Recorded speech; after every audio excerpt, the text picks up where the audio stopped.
राऊतसाहेब, पंतप्रधान नरेंद्र मोदींनी आणि देवेंद्र फडणवीसांनी काँग्रेसवरती जोरदार निशाणे साधले. काय म्हणून?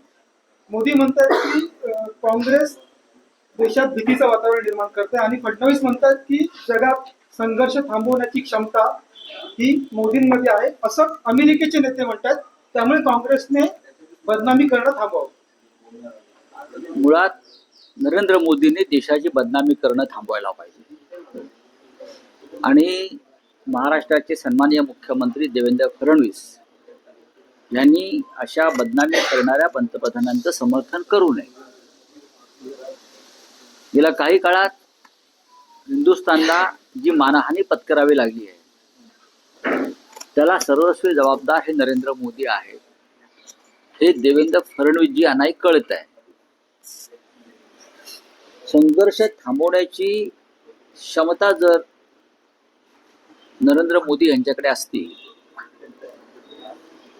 तर इराणमध्ये आणि इस्रायलमध्ये हजारो निरपराध लोकांचे जे प्राण गेले ते गेले नसते. आणि हा दोन देशातल्या संघर्षाला जबाबदार मोदी यांचे मालक प्रेसिडेंट डोनाल्ड ट्रम्प आहे. ज्या पद्धतीनं बॉम्ब वर्षाव सुरू आहे, नरेंद्र मोदी आतापर्यंत ह्या संघर्षावरती त्यांनी तोंडातून एक शब्दही काढलेला नाही. ऑपरेशन सिंदूर सुरू असताना मोदींनी ऑपरेशन सिंदूर अचानक मागे घेतलं, ते प्रेसिडेंट ट्रम्प यांच्या दबावामुळे. जर ऑपरेशन सिंदूर थांबवू शकतात ते एका दबावाखाली, त्यांनी त्याच प्रकारचा दबाव प्रेसिडेंट ट्रम्पवर आणायला पाहिजे होता. भारत महान देश आहे, मोठा देश आहे. जर या जगातले स्पेन, इटाली सारखी, पुतीन सारखी राष्ट्र, मी नावं घेतोय, या युद्धावरती मत व्यक्त करतायत, चीन मत व्यक्त करताय, पण नरेंद्र मोदींकडून अद्याप कोणतेही मत, कोणती भूमिका ही व्यक्त झालेली नाही. हे अत्यंत ही दुर्दैवाची गोष्ट आहे. बदनामी कोण करत? अमेरिकेबरोबर भारताने केलेला व्यापार करार हीच भारताची बदनामी. ज्या अत्यंत दळभद्री अटी भारतावर लादलेल्या आहेत, शेतकऱ्यांचं नुकसान करणाऱ्या, भारताचं नुकसान करणाऱ्या, त्या प्रेसिडेंट ट्रम्पच्या दबावाखाली लादलेल्या.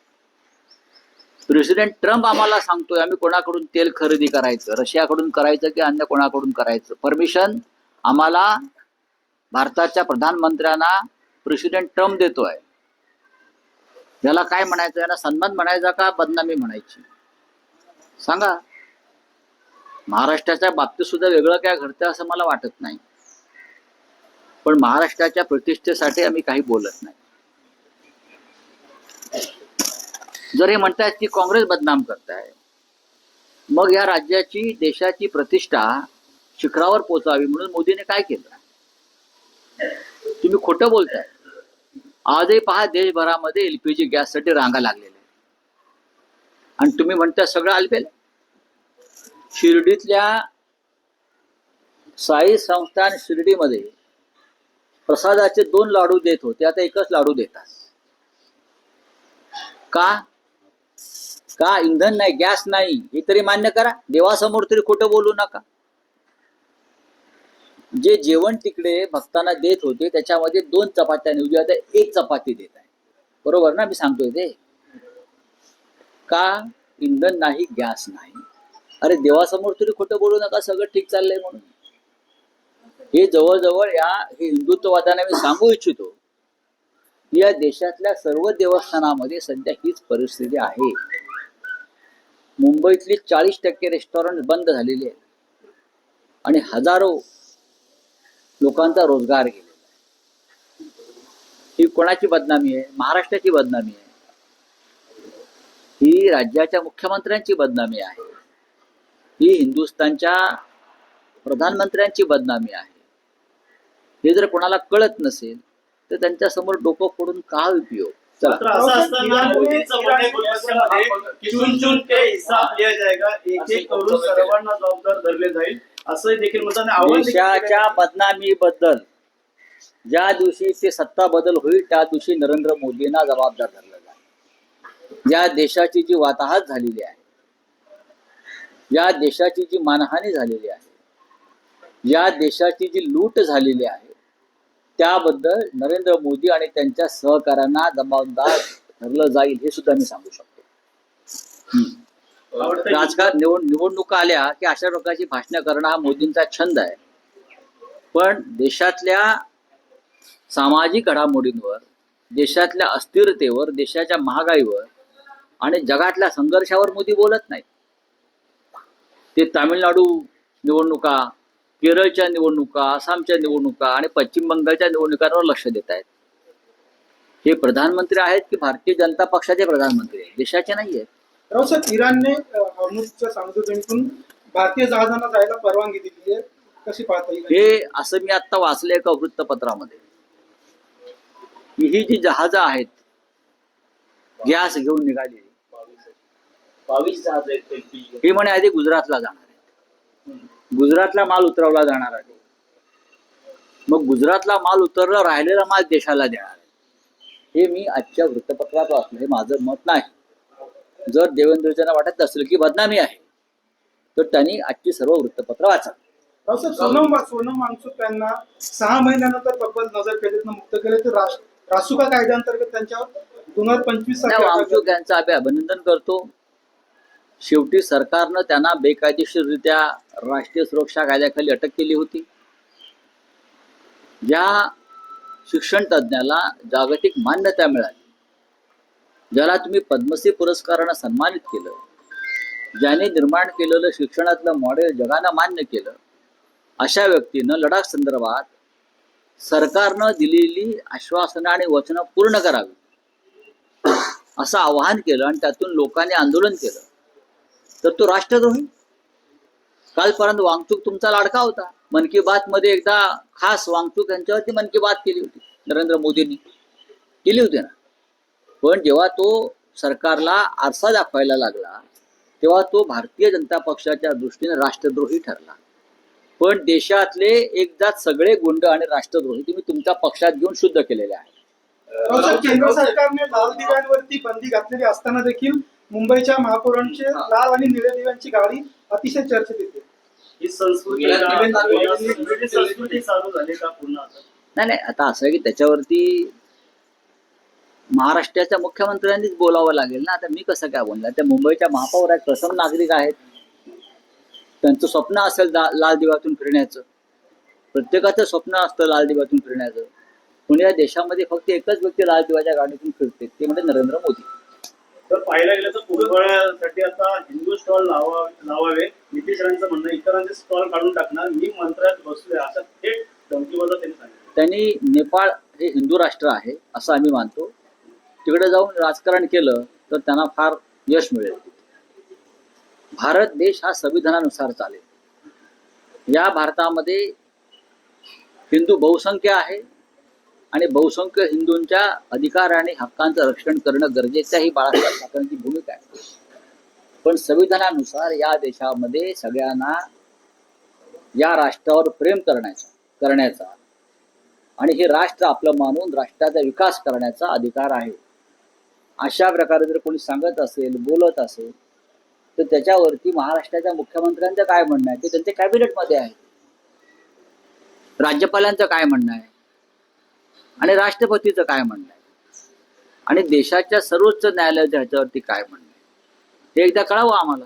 रावसाहेब, आज निवडणूक आयोग कदाचित पत्रकार परिषद घेण्याच्या तयारीत आहे. 5 राज्यांची निवडणूक चांगली गोष्ट आहे. पुन्हा एकदा इंडिया आघाडी म्हणून आपण सगळे एकत्र येणार आहे. नाही, खरं म्हणजे ही निवडणूक आयोगाने भारतीय जनता पक्षाच्या कार्यालयात प्रेस कॉन्फरन्स घ्यायला पाहिजे. आता तो जो निवडणूक आयोग आहे ज्ञानेश कुमारांच्या नेतृत्वाखालचा, त्याच्या विरुद्ध आम्ही इम्पिचमेंट मोशन आणलेलं आहे, अविश्वास ठराव आणलेला. त्यांच्यावर त्या देशाचा विश्वास नाहीये. ते भारतीय जनता पक्षाचे हस्तक म्हणून काम करत आहेत. त्याच्यामुळे त्यांची पत्रकार परिषद ही दिल्लीमध्ये भारतीय जनता पक्षाच्या कार्यालयात होणं हे त्यांच्यासाठी सोयीचं आहे. आणि नक्कीच आम्ही एकत्र राहून काम करू. आता केरळमध्ये आम्ही एकत्र आहोत सगळे. हा, याच्यामध्ये असं आहे की शिवसेनेसारखा पक्ष या निवडणुकीत जरी नसला तरी त्या त्या राज्यातल्या आघाड्या होतच असतात. ते इतर पार्टीमध्ये काल तुम्ही हजेरी लावली होती, त्यामध्ये पाहायला गेलं तर अखिलेश यादव देखील होते. मग काय झालं? अखिलेश यादव हे इंडिया ब्लॉकचे एक महत्वाचे नेते आहेत. 40 खासदारांचे नेते आहेत. उत्तर प्रदेशमध्ये त्यांनी भारतीय जनता पक्षाचा लोकसभेत पराभव केलेला आहे. एक सोहळा होता धार्मिक, त्या सोहळ्याला हजेरी लावली. पुढे काय? चला, थँक्यू. सर, इलेक्शन कमीशन की आज दिल्ली में प्रेस कॉन्फ्रेंस है और 5 राज्यों के चुनाव की घोषणा हो सकती है. देखिए, इलेक्शन कमीशन की प्रेस कॉन्फ्रेंस कहाँ है मुझे मालूम नहीं, शायद बीजेपी के हेडक्वार्टर में हो सकती है. अभी का जो निवडणूक चुनाव आयोग है वो भारतीय जनता पार्टी का एक्सटेंडेड ब्रांच है. तो अगर कोई बड़ी कॉन्फ्रेंस होने जा रही है तो भारतीय जनता पार्टी के दिल्ली के मुख्यालय में अगर चुनाव आयोग ये करता है तो मुझे आश्चर्य नहीं होगा, क्योंकि ये चुनाव आयोग के खिलाफ हमने अपोजिशन ने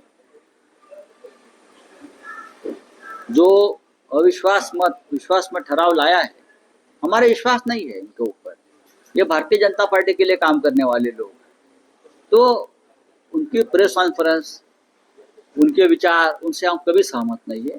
तो ये पूरा चुनाव आयोग, न्याय यंत्रणा, न्याय व्यवस्था बीजेपी के दबाव में काम करती है. सर, मोदी जी ने पश्चिम बंगाल को लेकर कहा है कि पश्चिम बंगाल में रोटी बेटी और माटी जो है घुसपैठियों के कारण खतरे में है. वहाँ पर जो बंगाली हिंदू है वो अल्पसंख्यक होते जा देखिए, रहे हैं. मोदी जी हमेशा चुनाव के समय उनको झूठ बोलने की बीमारी बढ़ जाती है उनकी. मोदी जी इस मामले में एक बीमारू नेता है, और जब चुनाव आता है तो उनकी बीमारी बढ़ जाती है झूठ बोलने की. कहाँ भी जाकर वो झूठ बोलते हैं, झूठे वादे करते हैं, झूठे वायदे करते हैं, झूठा इतिहास बताते हैं. अगर घुसपैठ है तो आपकी सरकार क्या करे? बॉर्डर सिक्योरिटी किसके पास है? पूरे देश की बॉर्डर की तो आप जिम्मेदार है, आप मालिक है, तो आपकी जिम्मेदारी है ना. और पश्चिम बंगाल में हिंदू खतरे में है, ऐसा किसने कहा? ममता दीदी को जो वोट्स मिलते हैं वो सबसे ज्यादा, आपसे ज्यादा हिंदू वोट ममता दीदी को मिलते हैं. ममता दीदी के आप विधायक, सांसदों की लिस्ट देखिए, हिंदू ही है ना ज्यादा से ज्यादा. तो ये कौन सा संशोधन किया है मोदी जी ने? हाँ, मोदी जी को पीएचडी मिलनी चाहिए ऐसे संशोधन में. सर, मोदी जी ने पश्चिम बंगाल में ये भी कहा है कि चुन चुनकर हिसाब लिया जाएगा, और राष्ट्रपति द्रौपदी मुर्मू के प्रोटोकॉल के उल्लंघन पर ये भी कहा है कि सिर्फ उनका ही अपमान नहीं बल्कि आदिवासियों का भी अपमान. प्रोटोकॉल की बात मत करिए. मोदी जी ने तो प्रोटोकॉल की बात नहीं करनी चाहिए. संसद भवन का उद्घाटन हो गया, जिसकी कस्टोडियन हमारे राष्ट्रपति है. राष्ट्रपति के अभिभाषण से संसद शुरू होती है. आपने हमारे राष्ट्रपति को संसद भवन के उद्घाटन को नहीं बुलाया, तो ये कौन सा प्रोटोकॉल? राम मंदिर आपने बनाया, पूरे विश्व के लोगों को बुलाया दिखाने के लिए, आपने राष्ट्रपति मुर्मू जी को नहीं बुलाया. सही है ना? तो मोदी जी ने प्रोटोकॉल की बात नहीं करनी चाहिए. 10-12 साल से इस देश में सिर्फ एक व्यक्ति को प्रोटोकॉल मिलता है, जिसका नाम नरेंद्र मोदी है. बाकी सब उनके गुलाम है. चलिए,